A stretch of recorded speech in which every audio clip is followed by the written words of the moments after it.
Welcome back to the Infernal Brotherhood of the Scruffy Looking Nerf Herders. Today we're discussing Chapter 2 Movement from the Rules Companion. Now, if you've looked at the optional combat rules on page 50 of your core book, you might have seen a system using movement points. However, the Rules Companion takes a different, more integrated approach. Instead of a point-buy system, it treats movement as a dynamic action tied to your character's physical capabilities and the environment around them. We are shifting from abstract meters to a system of speed codes and difficulty numbers that make every chase feel like a scene straight out of the movies. The Rules Companion identifies 4 primary types of movement actions, and understanding the why behind them is key to mastering the game. The most common is the speed action. This represents pure movement at your character's or vehicle's normal limit. For a character on foot, your base speed code is determined by your dexterity. If you have a dexterity of 3d plus 2, the rules tell us to round that up to the speed code of 4d. This means that you can declare up to 4 speed actions in a single round. Now, why does that matter? Because each successful speed action moves you a speed distance based on your scale. If you're a character, one action moves you 10 meters. If you're an Imperial AT-AT, one action is a massive 100 meters. If you're in a land speeder, it's 250 meters. But here's the tactical catch.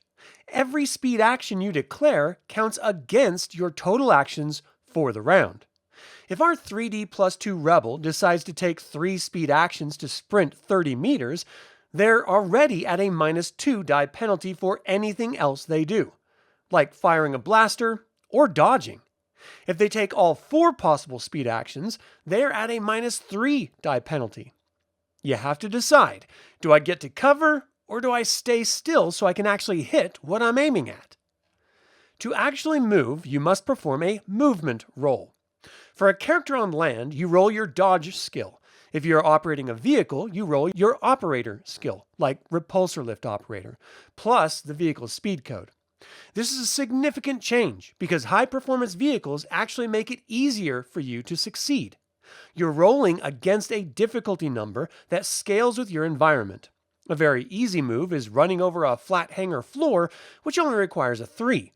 But the Rules Companion introduces a list of modifiers for terrain.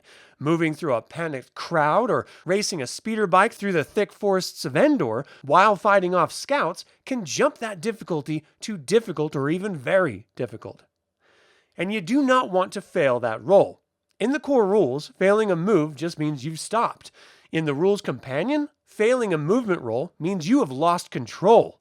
If you're running, you slip and flounder. If you're driving, your vehicle whirls out of control. If you collide with anything while out of control, you have to consult the new collision damage chart, which is far more lethal than the core book's old falling rules. For every 3 pips you fail the roll by, you lose 1 speed action, and that first lost action is exactly where the collision occurs. To regain control next round, you have to succeed on a new roll with a +5 penalty to the difficulty. It makes high-speed chases feel genuinely dangerous. If you need to move even faster than your base speed code allows, you can take an overspeed action. This represents pushing your body or your machine past its engineered limits. A successful overspeed action gives you 1 extra speed action for that round. However, this is the ultimate Hail Mary play. Each overspeed action declared reduces all your die codes by 1d and increases your movement difficulty number by 3. Imagine a pilot gunning the engines of a rickety freighter to escape a closing blast door. They're harder to hit because they're fast, but they're also much more likely to crash because they're pushing the ship too hard. Finally, we have to discuss maneuver and ramming actions. If you're involved in a chase, you can use a maneuver action to outthink your opponent. This is an opposed roll using your operator skill and the vehicle's maneuver code. If you win, you reserve speed actions. This means you let your opponent move first, and then you use your reserved actions to react to them. Perfect for faking out a TIE fighter or cutting off a bounty hunter in a narrow alley. If maneuvering fails, you can always resort to a ramming action. If you're within one movement action of your target, you make an opposed roll adding your hull or body strength.